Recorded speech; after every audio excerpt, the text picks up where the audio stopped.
En nuestra clase anterior vimos que, el sentido subjetivo y objetivo de los actos se refiere a cómo atribuimos significado a nuestras acciones desde una perspectiva individual y legal. Mientras que podemos asignar un sentido subjetivo a nuestros actos, este no siempre coincide con su significado objetivo según la ley.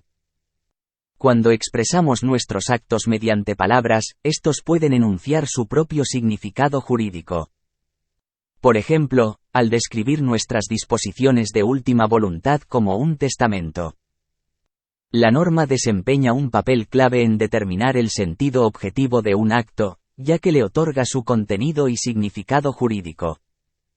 Es importante destacar que la norma no solo ordena comportamientos, sino que también puede permitirlos o autorizarlos.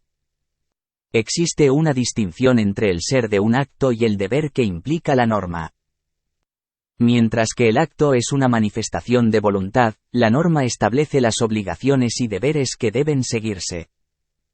Vimos que, el sentido subjetivo y objetivo de los actos y la autoatribución de significado son conceptos importantes en el ámbito jurídico.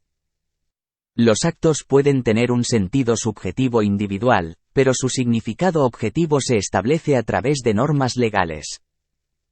La norma funciona como un esquema de explicitación y puede ordenar, permitir o autorizar comportamientos, generando obligaciones y deberes para aquellos involucrados. Continuamos con nuestro estudio por la teoría pura del derecho. Nadie puede negar que la afirmación de que algo es, esto es. El enunciado con el cual se describe un hecho real. Es esencialmente diferente del enunciado que dice que algo debe producirse, esto es, del enunciado con el cual se describe una norma, y que, en consecuencia, de que algo exista no puede seguirse que algo deba existir, de igual modo a que de que algo deba ser, no puede seguirse que algo sea. Este dualismo entre lo que es y lo debido no significa, con todo, que lo que es y lo debido se encuentren lado a lado sin relación alguna. Se sostiene que, lo que es puede corresponder a lo debido, vale decir, algo puede ser tal como debe ser. También se dice que lo debido está orientado hacia un ser, que algo debe ser. La expresión algo que es corresponde a un deber no es enteramente correcta. Puesto que no es lo que corresponde a lo debido, sino aquel u algo, que por un lado, corresponde al algo que, por el otro lado, debe ser, lo cual metafóricamente, se designa como contenido de lo que es, o como contenido del deber. Cabe expresar esto también diciendo, cierta cosa, sobre todo, una determinada conducta, puede tener la propiedad de existir, o la propiedad de deber existir. En ambas enunciaciones, la puerta será cerrada, y la puerta deberá cerrarse. El hecho de cerrar la puerta, una vez es afirmado como existente, como siendo, y la otra vez, como debido. La conducta que es y la conducta debida no son idénticas. La conducta debida es igual a la conducta real, difiriendo solo en la circunstancia, modalidad, de que una tiene existencia, y la otra debe producirse. De ahí que corresponda distinguir el comportamiento estatuido como debido en una norma, del comportamiento fáctico correspondiente. Pero el comportamiento estatuido como debido en la norma, en cuanto contenido de la norma, puede cotejarse con el comportamiento correspondiente a la norma, lo que quiere decir, al contenido de la norma. La conducta debida en cuanto contenido de la norma no puede, con todo, ser el comportamiento fáctico, correspondiente a la norma. En todo caso, se caracteriza también esta conducta correspondiente a la norma y, por lo tanto, una conducta real, como una conducta debida, queriéndose decir que ella es tal como debe ser. La expresión, conducta debida, es ambigua. Puede referirse a la conducta que, en la norma, como su contenido, debe ser, y que es debida aun cuando no se haya producido, pero también puede referirse a la conducta fácticamente producida que corresponde al contenido de la norma. Si se afirma que lo debido está dirigido hacia una realidad, que la norma está dirigida a una conducta real, se sostiene entonces que la conducta fáctica correspondiente al contenido de la norma El contenido real es equiparada al contenido del deber, y la conducta efectiva a la conducta debida en razón de la norma, aun cuando, en mérito de la diferencia modal, ser real en un caso, ser debida, en el otro, no sean idénticas. Las acciones cuyo sentido es una norma pueden cumplirse de diversas maneras. Mímicamente, el agente de tránsito ordena con un determinado movimiento de sus brazos que nos detengamos, con otro movimiento, que debamos seguir adelante. Otros símbolos, una luz roja significa una orden para el conductor de un automóvil de detenerse, una luz verde, que debe seguir circulando. A través de palabras, pronunciadas o escritas, puede darse una orden recurriendo a la forma lingüística de un imperativo, por ejemplo, calla. Pero también utilizando una forma enunciativa, te ordeno que te calles. Mediante esta forma pueden formularse también permisiones o autorizaciones. Se trata de enunciados sobre el acto cuyo sentido es una orden, un permiso, una autorización. Sin embargo, el sentido del enunciado no constituye una proposición sobre un hecho real, sino una norma que establece un deber, vale decir, una orden, una permisión, una autorización. Una ley penal puede contener la proposición: el hurto será castigado con prisión. El sentido de esta oración no consiste, como su tenor literal pareciera mostrarlo, en enunciar algo sobre un acontecer fáctico, sino que es una norma, una orden o una autorización para que el hurto sea castigado con prisión. El proceso legislativo es una serie de acciones que, en su conjunto, tienen el sentido de normas.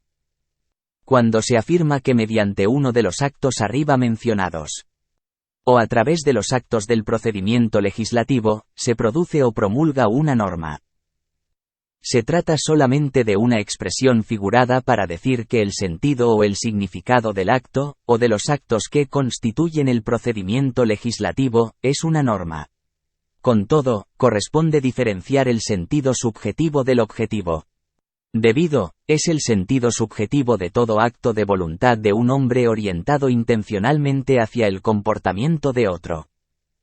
Solo que no todo acto posee también objetivamente ese sentido. Solo cuando también cuenta, objetivamente, con el sentido de un deber, se caracteriza a lo debido como norma.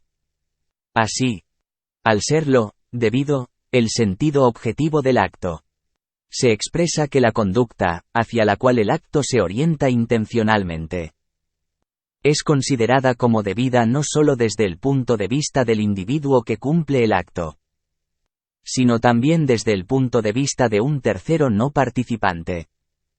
Y ello incluso cuando la voluntad, cuyo sentido subjetivo es el deber, haya cesado fácticamente de existir. En cuanto con la voluntad no desaparece el sentido. Lo debido, el deber, vale, aunque haya cesado el querer. Más vale inclusive cuando el individuo, cuyo comportamiento según el sentido subjetivo del acto de voluntad es debido, nada sepa de tal acto y de su sentido, vale cuando ese individuo es considerado como obligado, o facultado a actuar como se debe. Entonces ese deber, como un deber objetivo, es una norma válida, que obliga a quien está dirigida. Tal es, pues, el caso, cuando el acto de voluntad, cuyo sentido subjetivo es un deber, ha recibido ese sentido objetivo a través de una norma, cuando ese acto ha sido autorizado por una norma que, por ello, vale como una norma superior.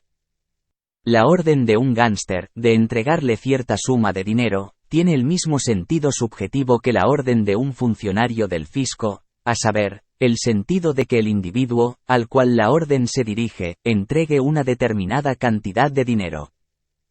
Pero solo la orden del funcionario fiscal, y no la orden del gánster, tiene el sentido de ser una norma válida que obligue al receptor. Solo una, y no la otra, es un acto productor de una norma.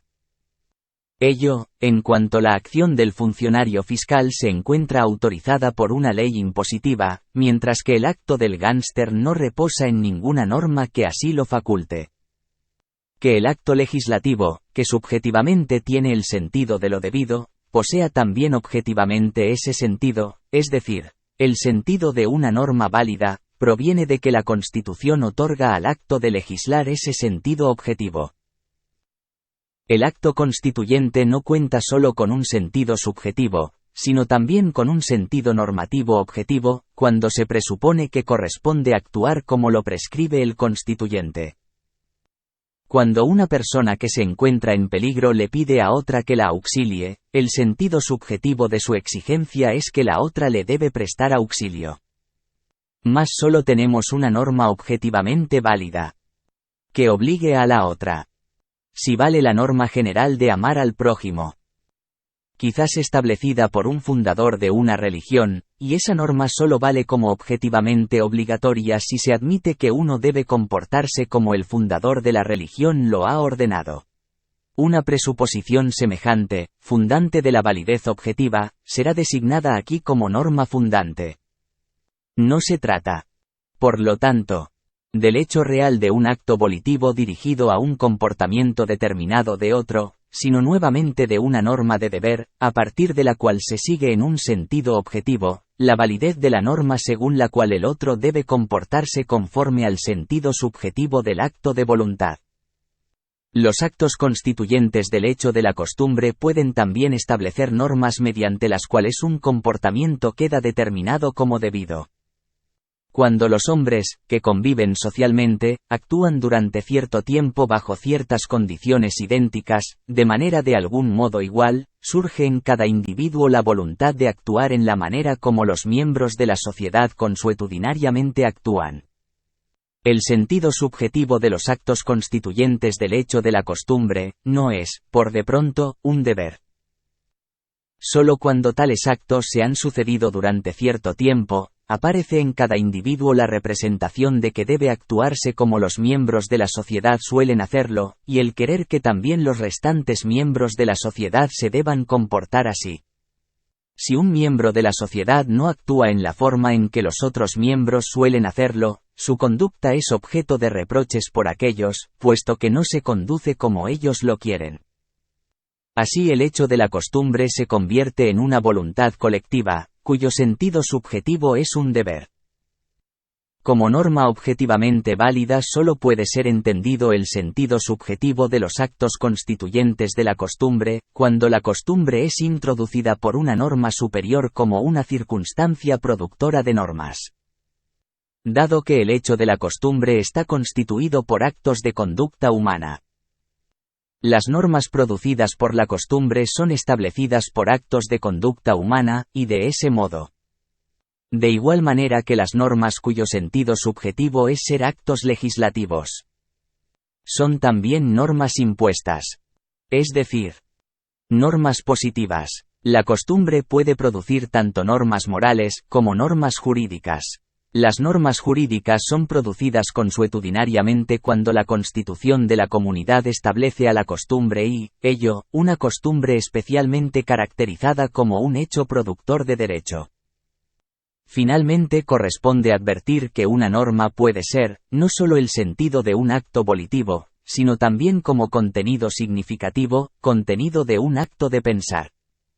Una norma puede no solo ser querida sino también meramente pensada sin ser querida. Entonces ya no es una norma impuesta, ya no es una norma positiva. Es decir, no es necesario que una norma sea impuesta, puede que sea supuesta solamente en el pensamiento.